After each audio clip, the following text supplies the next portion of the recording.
So the first point is the need for good representation. So note here that you need to represent information, or you need to represent knowledge using appropriate data structures. So for example, when we say that representation of a knowledge, then we mean that the computer which represents a problem and the variable it uses and the operators it applies to those variables can make a difference between an efficient algorithm and an algorithm that doesn't work at all. So what we mean by this is, whenever you select a problem, you need to represent the problem and its knowledge using appropriate data structure. Say for example,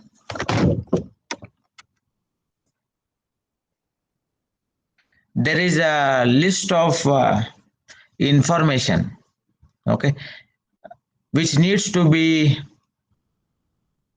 represented. Okay, when I say the list of information or list of strings, in that you have numbers, also you have boolean values, you have strings, you have characters. That is, in that list you have data of different type, so you need to represent it as a list. Then which programming language you will choose? So that is the important question. So you may choose C, but if you choose C, then you have to create different arrays for different data types. So that's a problem, because we want only one list, we don't want multiple lists. Okay, so we need to make use of modern programming languages such as Python or Julia or some other language, or even variant data type in .NET, which can represent the list of values of different types using a single data structure. So that solves our problem. Okay, so note here that many times choosing appropriate language will also solve our problem. Okay, just changing the language will give you better results.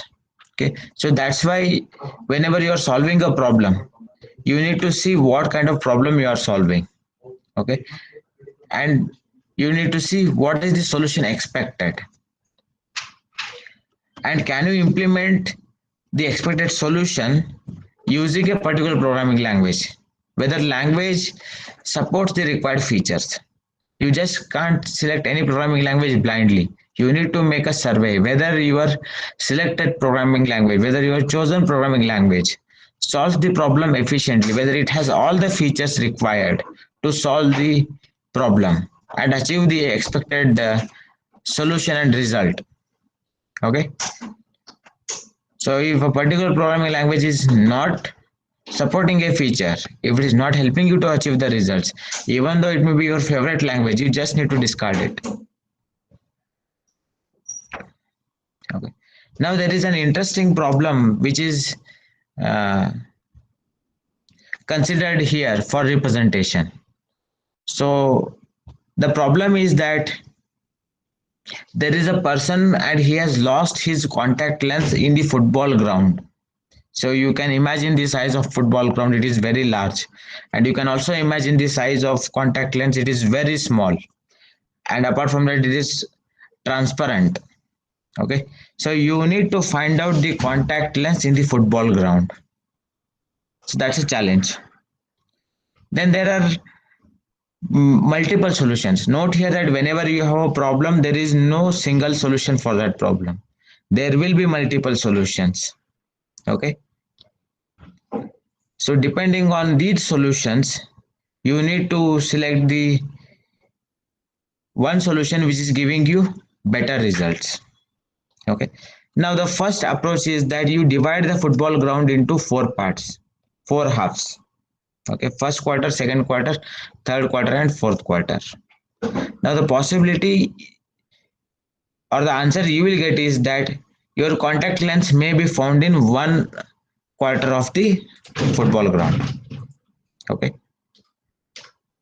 but even searching your contact lens in just one quarter of the football ground is also a challenge. Okay, so this is not the appropriate solution. Now let us consider the time complexity and space complexity of this solution. So how much time it will take to divide the football ground into four halves? Very less, right? And if you are storing each half, each quarter in the variable, then you need at the max four variables, okay? And very less time also. So space complexity is less, even time it takes is less, but accuracy is not achieved. So we are not able to achieve the required accuracy. Okay. Then the next solution is divide the football ground into pixels. So pixel, you know, right? It's the smallest dot on your screen, right? So when you divide the football ground into pixels, you will be having data in terms of trillions, okay, billions and trillions, maybe even more. Now next thing what you are going to do is you are going to search these pixels, okay. So you are going to search them, you are going to search for contact lens pixel by pixel, whether the contact lens is on this pixel, whether is it on this pixel, whether is it on that pixel, okay. But note here that you have to search for contact lens in trillions of pixels. Using this approach, accuracy is high. You will get highest accuracy. You will definitely find out the contact lens. But the problem is again space complexity and time complexity. Okay, where are you going to store those millions of pixels? How are you going to store those trillions of pixels? Okay, it is very difficult. Then apart from that, you need to search each and every pixel for the presence of contact lens, okay.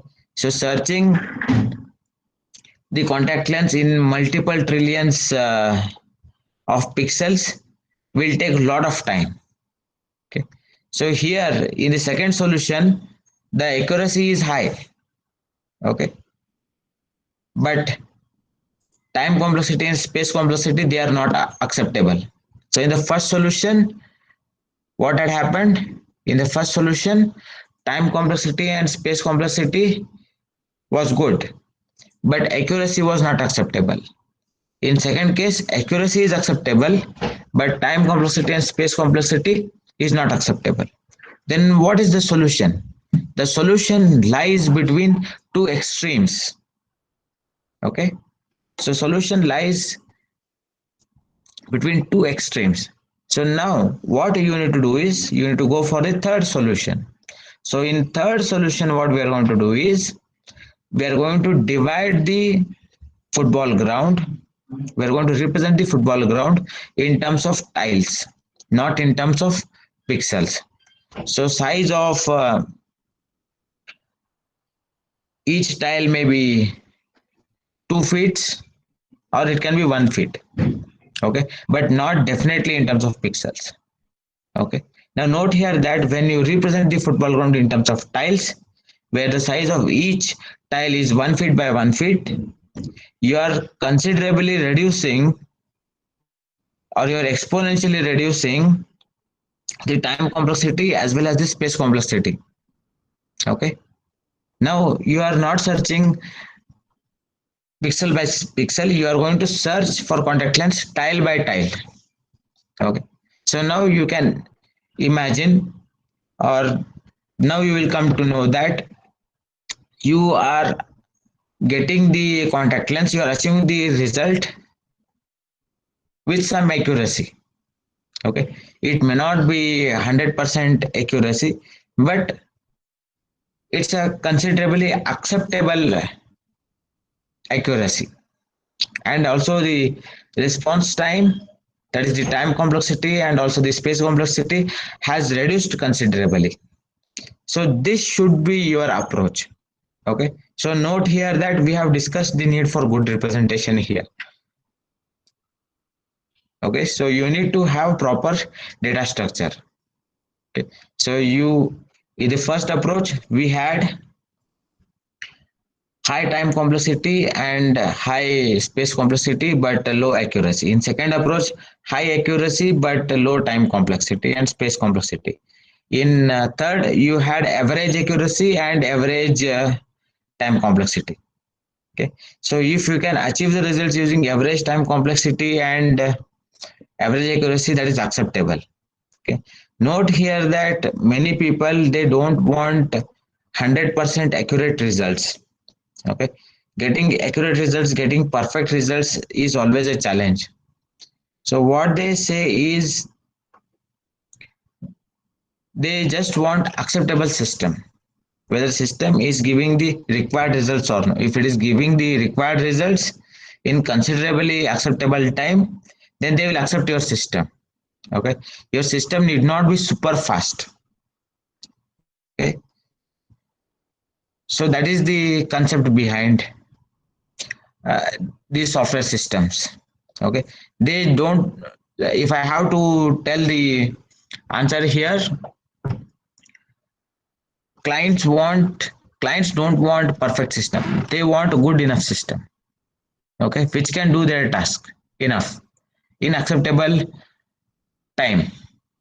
Okay, so when you are giving this search, when you're searching for some records in millions of records, then they expect that okay, it should give results in 10 to 20 seconds. Even if it is taking say 10 more seconds, say 30 seconds, they will accept it because they also understand that it has to search in millions of records. Okay, they don't expect that you should get the results within a second. Okay, so this is the importance of good representation.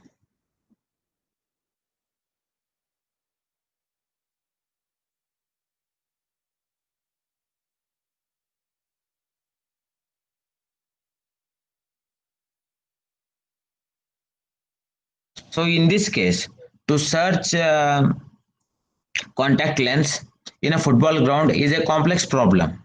Okay, so the first step is to represent the available information using appropriate data structure and properly. Okay, so we have seen the different representations. Okay, one is dividing the football ground into quarters, second one is dividing the football ground into pixels, and third one is dividing the football ground into tiles.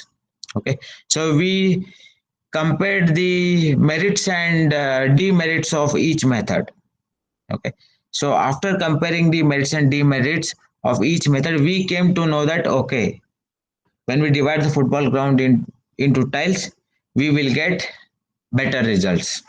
Okay, this is intelligence. Okay, if you can achieve this, if your computer can achieve this using such methods, then you can call the system as AI system. Okay, so basically this is a search problem. So not our linear search where we have just a list of numbers or list of strings and you are searching using linear search or a binary search. Okay, it is not that search technique here. It's a different kind of search here. There are n number of search techniques which we are going to study, and second unit is dedicated for search algorithms. So the first concept of knowledge representation is semantic nets. Okay, so semantic nets can be visualized as a graph. They can be directed graph, they can be undirected graphs. Okay, so when you represent or when you draw a semantic net, it will look like a graph. Okay, please note this point. Okay, semantic net is nothing but a graph. It can be directed graph, it can be undirected graph. That's it. You have similar to graphs, you have nodes and edges here. Okay, now where semantic nets will come into picture, where you are going to represent the real world knowledge into semantic nets. You have already studied algorithm subject. So there you might have studied the problem of traveling salesperson. Okay, in traveling salesperson, what he has to do is there is a source and there's a destination. So he has to go to the destination. Okay, so what travel person does is he needs to select the shortest route to reach the destination. Okay, so how are you going to do this in computing? So you are going to represent the cities as nodes and distance between these cities as edges. Okay, so you have mapped the real world knowledge into a semantic net or a graph. Okay, once your graph is ready, then you just apply the shortest path algorithm or Floyd's or Warshall's algorithm to get the result. Okay, so this is what we are going to do in AI. Okay, first study the real world system. Okay, see what kind of knowledge is there, then represent that knowledge in using appropriate data structure. It may be using graphs, it may be using frames, it may be using trees. Okay, there are several other concepts here. There are very many variants of trees which we will discuss in our class. Once you represent this in this using appropriate data structure, then apply just the algorithm over this data structure to get the result. So let's see the example here. So you can see a diagram here. It's a very simple semantic net. So it has represented the real world scenario. So try to understand this. So what we have here, what this diagram says is that it represents a real world scenario. Then you can see ovals here. So these ovals are nothing but the nodes. Then there is a arrow between these ovals. So that represents a relationship. Okay, or the activity which is happening. For example, Bob is a builder. Okay, so that's a easy relationship. That means inheritance has been implemented here. When you map this semantic net into a class in object oriented programming language, okay, so there you are going to map this relationship to inheritance. Similarly, Fido is a dog. Okay, then Fido chases Fang. So here you are representing a activity. Okay, so similarly Fang is a cat. Then similarly Fang chases mice. So that means what? Here the activities between different objects is mentioned with the help of arrows. Okay, and also the relationship has been mentioned. A relationship can be inheritance, that is a relationship, or it can be containment. Okay, that is has a relationship. Okay, say for example Bob owns Fido. It is not is a relationship, it is a has a relationship. Okay, that is contain containment relationship.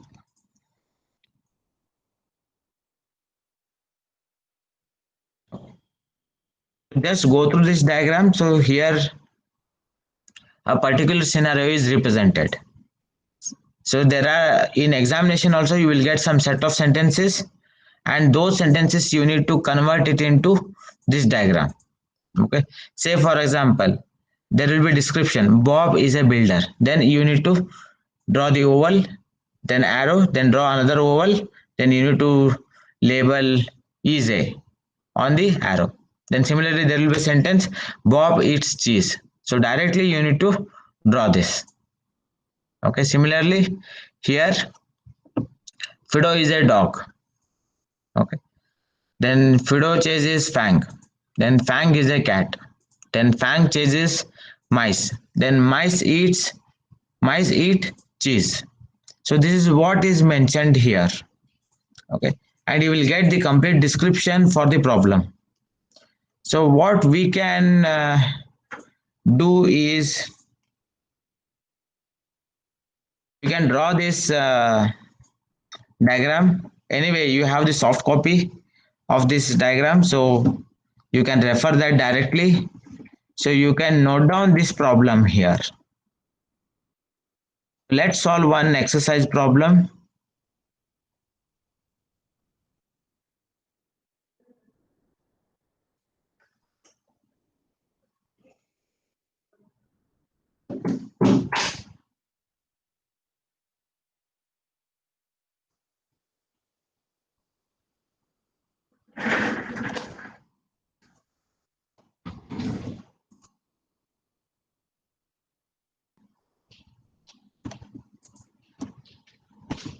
So you can note down this problem. A Ford is a type of a car.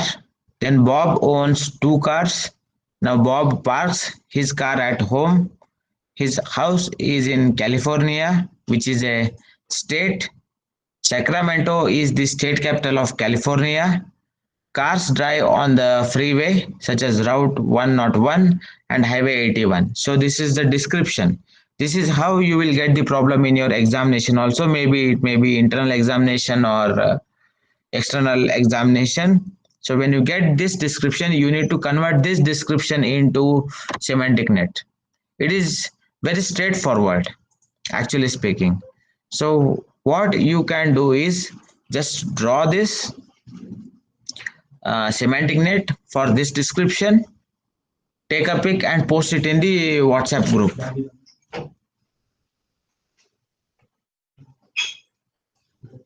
Okay, so this is today's class assignment. Okay, so note down this problem. Anyway, the soft copy of textbook has been uploaded on the Google Classroom. You will get the entire soft copy of the book.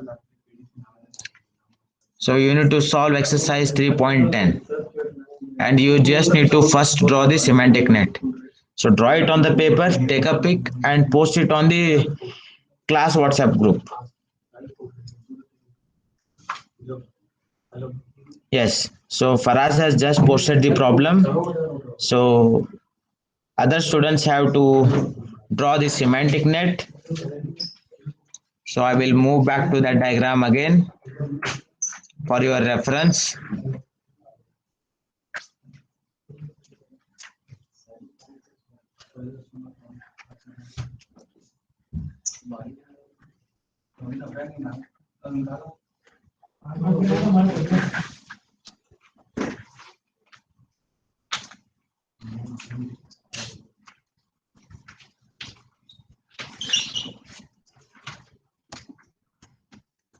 Yes, so for your reference, I'm displaying the diagram on the screen.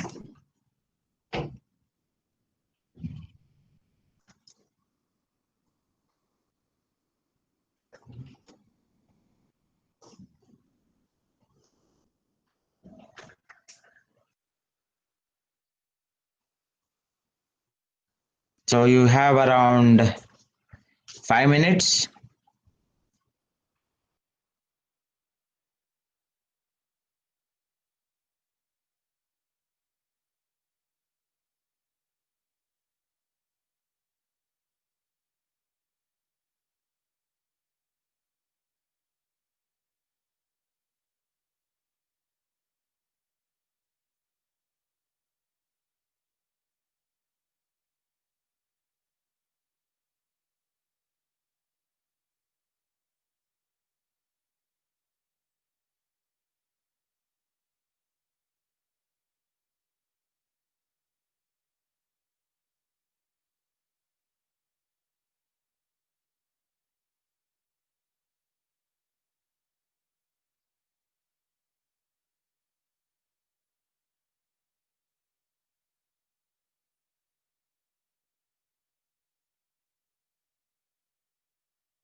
Anyone completed?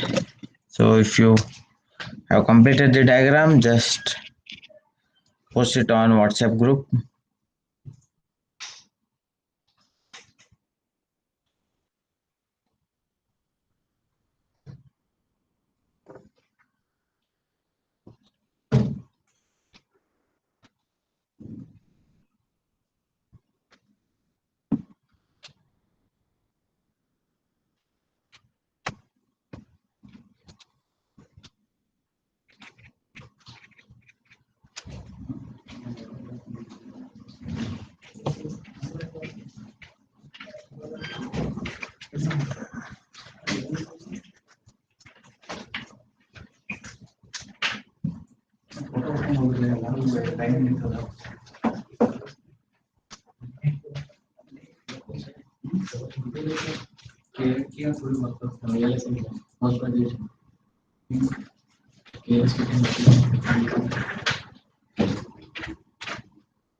Don't choose post graduation.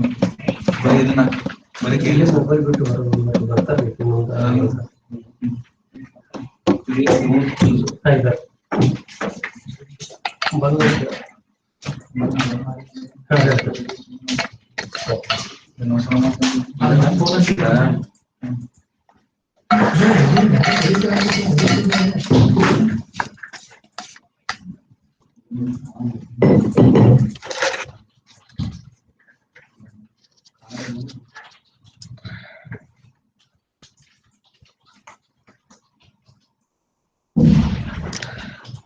Okay, fine. I think you are taking more time, but once you complete the diagram, you post it on the WhatsApp group and we can have a discussion there. Yeah, so I just received one diagram.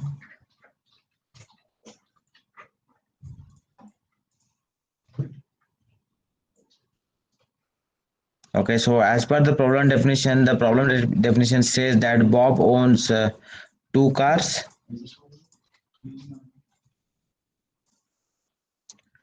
So that is not mentioned here.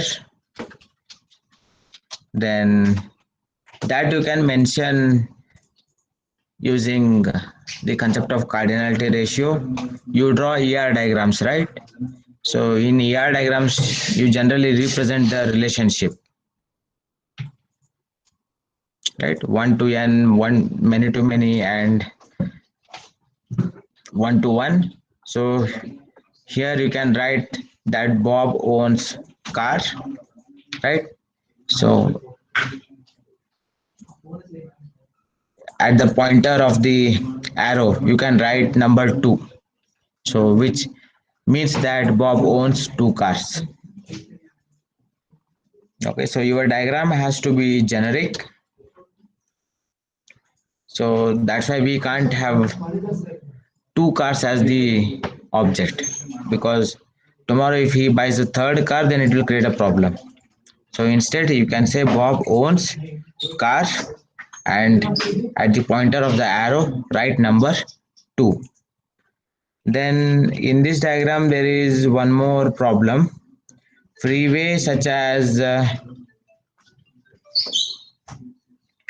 it says freeway such as highway 81.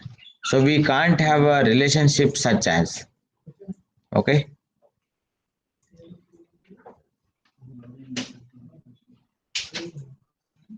So you can write highway 81 is a freeway. So there has to be is a relationship between highway 81 and freeway. Then similarly, one more will come there, route 101. Okay. So route 101 is a freeway.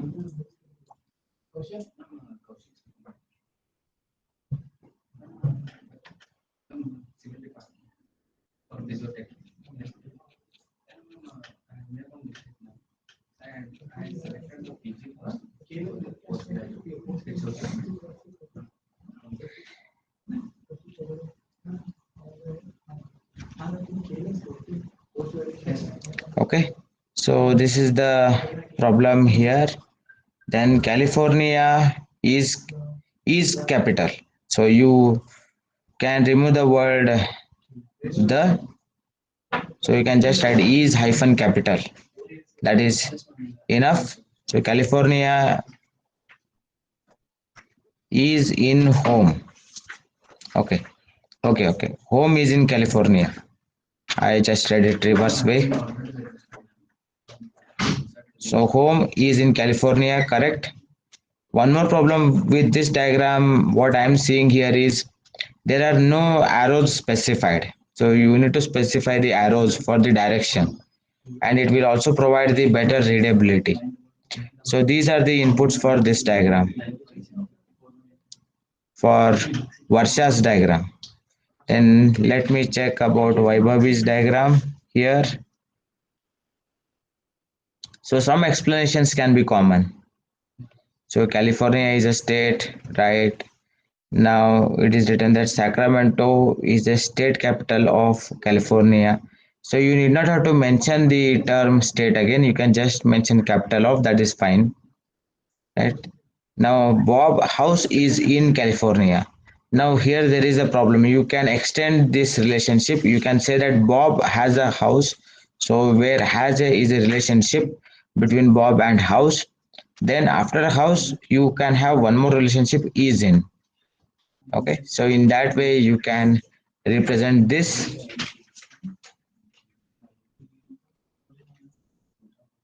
Then Ford is a car, right? So again Bob owns two cars, so we cannot have that kind of relationship here. So use the concept of mentioning cardinality ratios such as 1 to 1, 1 to n, and m to n. Okay, so freeway and route, so you can have reverse arrows here representing highway and route are the objects of freeway. Okay,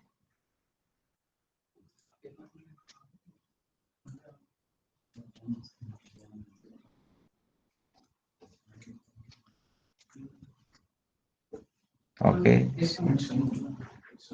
So in Vincent's diagram he has mentioned drive zone at two places.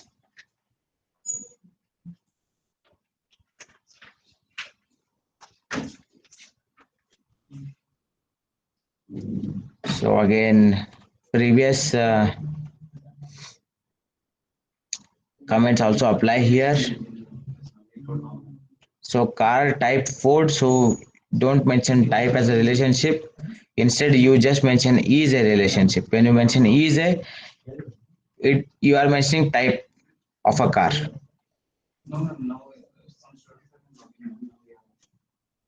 Okay, so next is Nelson. Okay, car drives on highway, freeway, correct. Ford is a car. Okay, California is a state, is capital of Sacramento, is capital of California. Yeah, right. So Nelson's diagram is almost right. Maybe some things are missing. Okay, fine. But whatever he has drawn is correct. Yeah, fine. So you people have attempted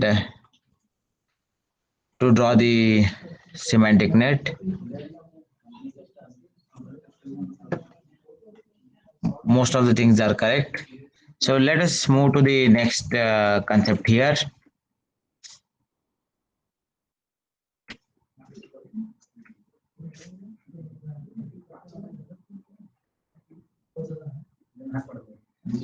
So whenever you are mentioning is a relationship, actually you are instantiating that particular object. For example, dog is a superclass and Fido is a type of a dog. Okay, Fido is the object or instance of a dog class. Similarly, Bob is the instance of a builder class. That Fang is the uh, instance of cat class. Okay, so that's how the things have to be interpreted. And when you convert this semantic net into frames or class, you need to take care of these things.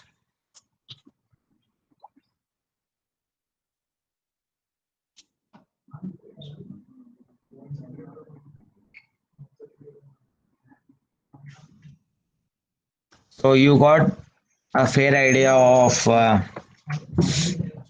semantic nets. So let's see the concept of inheritance. So as I have already told you, many concepts are known to you, right? So in inheritance, what we have a superclass and we have a subclass.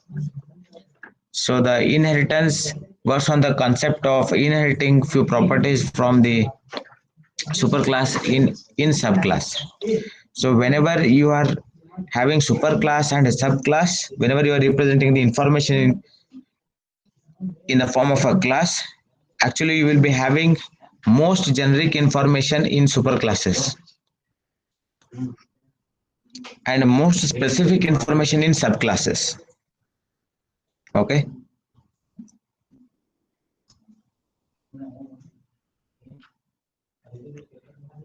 Okay, so that is how the uh, classes are represented. Let's say, for example, at the superclass we have a generic class known as department. Okay. Now you can have specific classes as subclasses where each class represents the information for a particular department. Then you can have subclasses as CSE department, mechanical department, civil department, and so on. But your superclass will be just a department.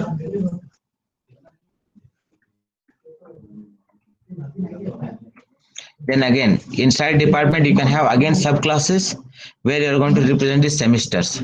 First semester, second semester, third semester, and fourth semester. Then again, each semester you can have again subclasses where you can have your divisions. Division A, Division B, Division C, and Division D. Okay.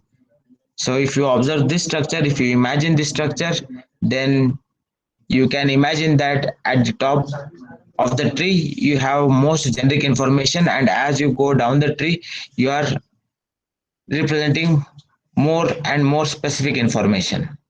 Okay, so this is the guideline. Whenever you are implementing inheritance, you need to put most generic information in the superclass. Okay, which is the common information, and add only specific information in the subclasses.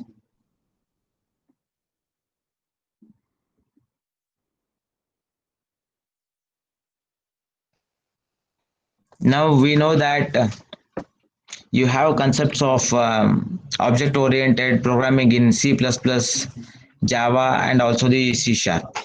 Okay, but these programming languages have got their own advantages and disadvantages. For example, if you consider the inheritance concept in C++, then you cannot have multiple inheritance. Multiple inheritance will result into death of diamond problem.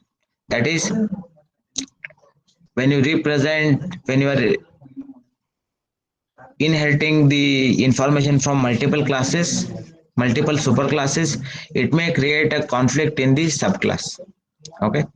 So death of diamond problem is when you are implementing inheritance and when you are inheriting the information from two superclasses, it may result into conflict. Okay, so that is death of diamond problem. Now to deal with the death of diamond problem, Java doesn't support the concept of multiple inheritance. They came up with a concept of interfaces.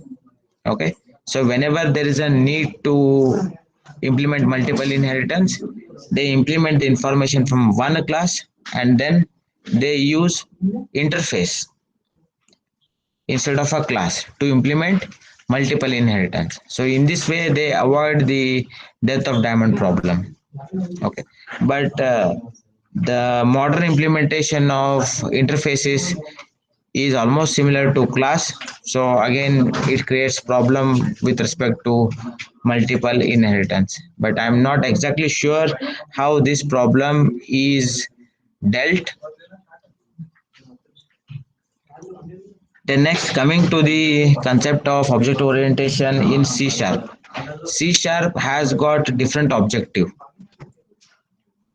Okay, so C sharp has got different objective. The main goal of C sharp is language independence, whereas the goals of C and C++ were the portability, whereas Java was platform independence. But the main goal of C sharp or .NET framework is language independence. So this feature allows us to import classes from other languages into .NET framework. Okay, say for example, there is a concept called as cross language inheritance in C sharp.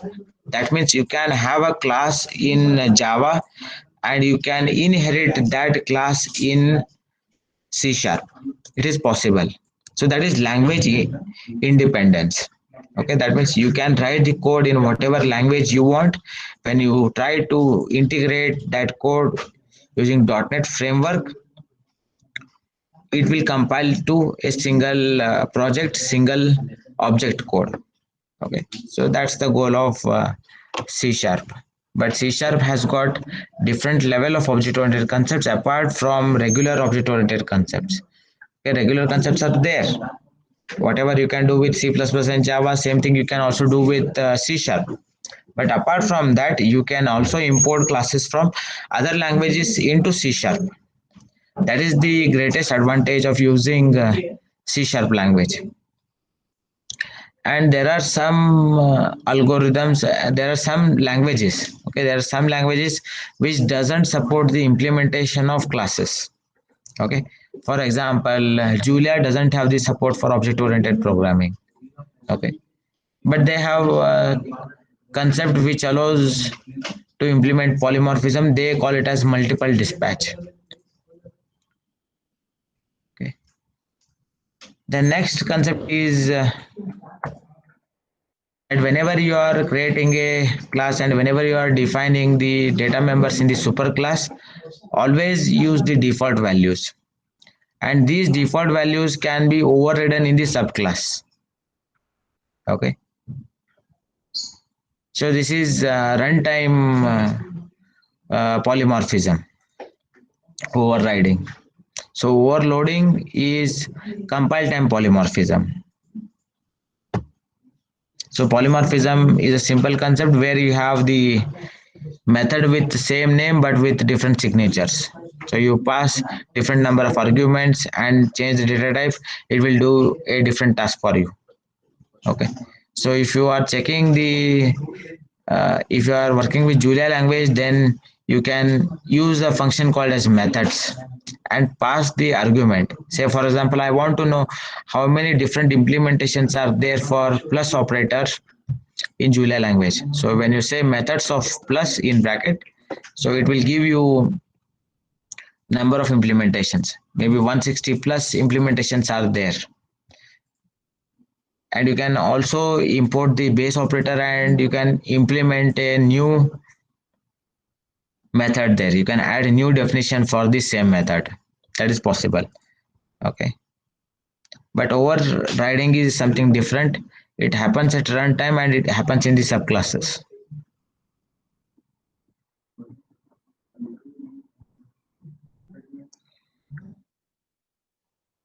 So next concept is frames. So frames concept is almost like classes. So you have frame name and there is a relationship between two different frames. Okay, so when you draw the arrow between two different frames, you are actually representing inheritance relationship. Then frames have a concept called as slots and slot values. So slot and slot values have a simple syntax, that is value, that is keyword equal to value pair. Okay, so your keyword is name, value is XYZ. Similarly, your keyword is college, value is GIT. So college is a slot, GIT is a slot value. Okay. University is a slot. VTU is a slot value. Okay. So this is how the concept of frames are implemented. So again, there is a diagram here.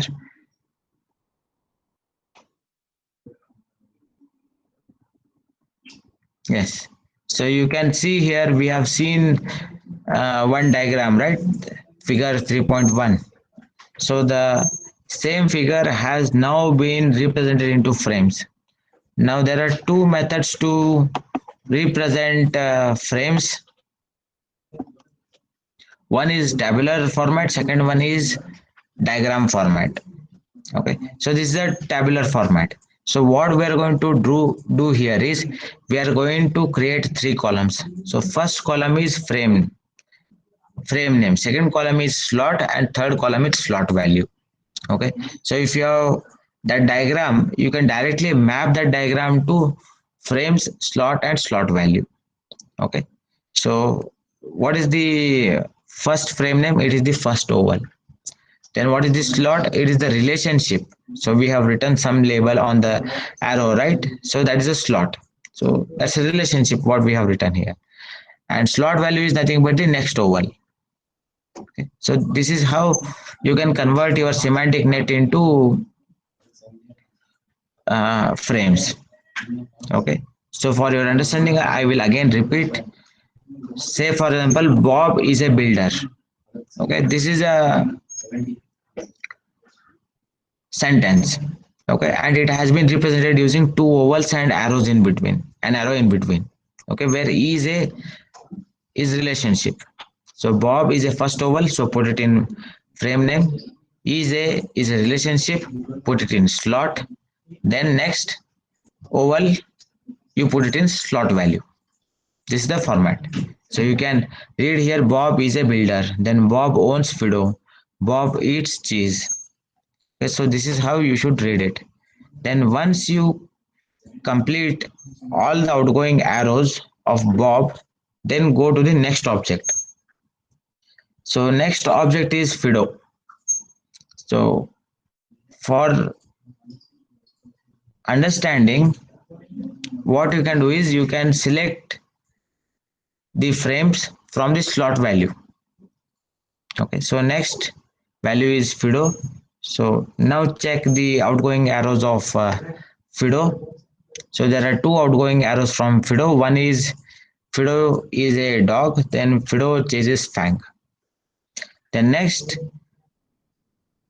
frame will be Fang. So again there are two outgoing arrows. So from Bob there were three outgoing arrows.